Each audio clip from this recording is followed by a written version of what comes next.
Paul Potts, how are you? It just feels all incredible at the moment. I'm just trying to pinch myself because at the moment I'm somewhere around cloud 66, I think. It's a nice build-up, that, isn't it, comparing you with Jay McDonald? I hope you don't take that as an offensive kind of comment. How's it all going? I mean, you've been asked the same questions a million times. How do you feel? What's it like being a number one artist? I suppose for you, really, it's just one big blur at the moment because you're being swept away on this frenzy of everybody loving you. Well, it just feels like a dream, and I'm having to pinch myself constantly, just thinking, why has it happened to me, and it's just, I just still can't believe it, it's just, I'm constantly having to pinch myself. I suppose the nice thing for you is you haven't been in a reality show as such like a Big Brother. You've actually got a talent and probably some similarities to someone like Jay McDonald. You're probably going to be around forever because you've actually got the talent to keep going. It's not as if this is something that's just come and could go again, is it? Well, it was just such a privilege to work on the show, and amongst, so many talented artists and bearing, I'd like to give a shout out to the Combat Breakers, who are obviously from Coventry, great ambassadors for young people and great attitude they had right the way throughout the show. And, it's just such a privilege to be on stage with acts like the Combat Breakers and, just a huge privilege to be involved in the show. How are you finding show business generally? Are you enjoying talking to the likes of me, or would you rather just sing? I just enjoy the whole experience, and it's just such a privilege. Paul, you didn't answer whether you were enjoying talking to me. The answer was yes, you were thrilled to talk to me. Just enjoying do what I love doing, and that's just a huge privilege. I love the classical artists. Tomorrow I'm talking to a guy called Cortez, who's a new tremendous singer like yourself. I was the first guy to do an hour with Il Divo. I think they're unbelievable. And what you guys have done have brought the classics back in a popular way, in a modern way, and not in a boring way. And I think that's so nice because the kids don't really understand how brilliant classical music is. Well, I think that classical music is for everyone. It's not just for certain sections of society. I think it's for everyone, and that's when a lot of the music was written, that's what it was for. I mean, Puccini was always criticised by his contemporaries as being somebody that wrote for the box office. But he wrote incredible music, and as did Mozart before him, who got the same sort of accusations. So it's just an immense privilege to be able to perform it. What's your favourite opera? La Bohème. Mine's Winfrey. By Puccini. Yours is, sorry? Winfrey, Oprah Winfrey. Never mind. Listen, mate, one of the things I love about this new CD is your choice of songs. One of the songs is You Raise Me Up, which has to be the most covered song since Josh Groban did it ages ago. And it really is just anthemic, isn't it? Presumably that was a great choice to put on because it's the biggest song out at the moment. Well, it's got a wonderful tune to it, and I'm very tune-led, so and it's got a fantastic tune, and it lends itself really well to classical singers because it's got the range. So it was an immense pleasure to record that one. You see, you're tune-led, I'm tone-deaf. It's a very similar thing. I don't know about you, mate, and I've seen you on the TV, and a lot of people have made a lot of your appearance. I am the ugliest man on the radio. This is official. I am the most deeply unattractive broadcaster you'll speak to today. How is it now, the fact that everybody looks beyond that and they don't care because they're only interested in your voice? That must be nice. If only I could have one day in your boots. Well, it's just a huge, the whole thing's just a huge haze, and it's been just such a privilege to be able to do what I truly love doing. Now, where do you go from here? You've got the new album out, and I think this has to be the quickest turnaround on any album, isn't it? How did they get it together so quickly with the orchestra and everybody?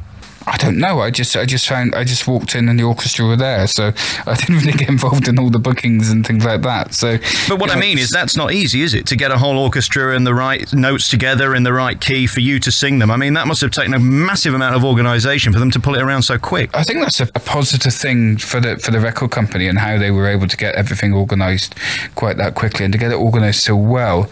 I think the organisational side of Psycho and Sony BMG have been, huge. To actually be able to get all that organised in such a short period of time, it's a real eye opener, and really positive thing, for the record company. Just proves that the talent isn't just the person performing, but the people that are actually involved in doing all the background work that don't really get seen very much. Have you had much to do with Simon Cowell? I've had a few chats with him. I've always had a lot of time for him. He's always been one of the most honest people that you could come across. And if he says something, he means it. And, it was just incredible. He stood on that stage and with Simon saying, you're going to be in a recording studio next week. And 7 days later, I was in a recording studio. All right, next we're going to come back with our remaining moments and do phone book trumps. All right, you ready for this, Paul? Phone book trumps coming next at Touch FM. I'm going to play my favourite song off the album, which is Conte Partire, which is a beautiful song, Time to Say Goodbye, originally done by Bocelli and Brightman. I mean, you don't get any more anthemic and big than this, and that top note, it always makes me nervous. I saw you on Loose Women doing it the other day, and you clench to think, is he going to make it? Is he going to make it? What is that thought that goes through your head when you get to that top note? One of them is I hope it comes out. But I just try and trust my voice to come up with it in the right way. Let's play phone book trumps then. I've been in show business 300 years and I have about 3 numbers in my phone. You've been meeting stars for the last few weeks non-stop. Have you got any numbers yet?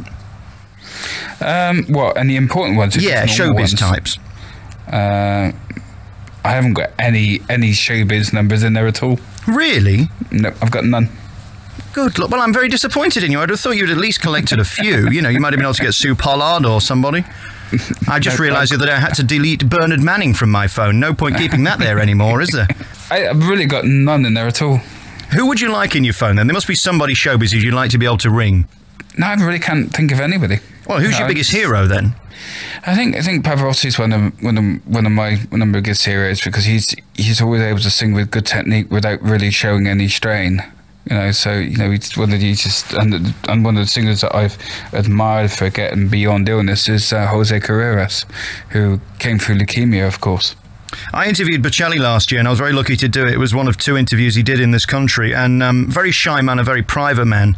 And again, it's one of those things where you're amazed that the voice comes from such a small person. Do you think it helps actually being bigger? When you look at Pavarotti, those big bass notes, if you see him live, you can understand how that kind of helps. Do you think it has anything to do with the voice?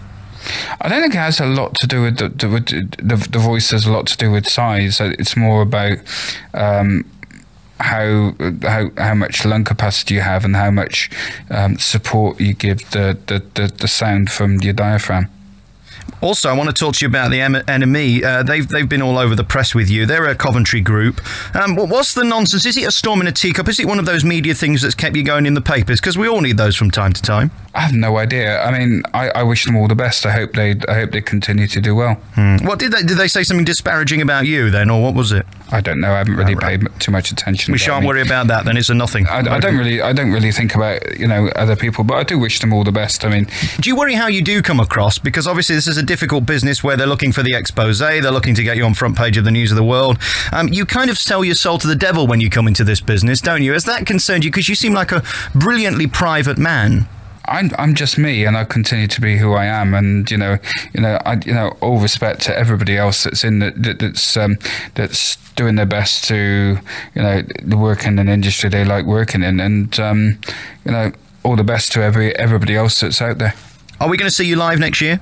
Well, I'm out and about all over the place. I'll be in Birmingham come February the 12th. Oh, brilliant. So that's fairly close to you. Well, I look forward to seeing you then, Paul. It's really nice talking to you, and good luck with everything. You have a unique talent, and that's what that show was about. Thank God. At one point, it looked like it was becoming another X Factor, where it was one singer after another, and then you came on and blew everybody away, and that's really what that show's about. And you see it more with the American Has Got Talent, because they've got more wacky people than anyone, haven't they? Seems like it's a bigger country. I think so. Great to talk to you. Paul Potts is the news star. His album's in the shops now. You don't need to go far because it's #1. It's the first CD you'll see, and it's all over everywhere. Paul, thanks for talking to me. Thank you very much.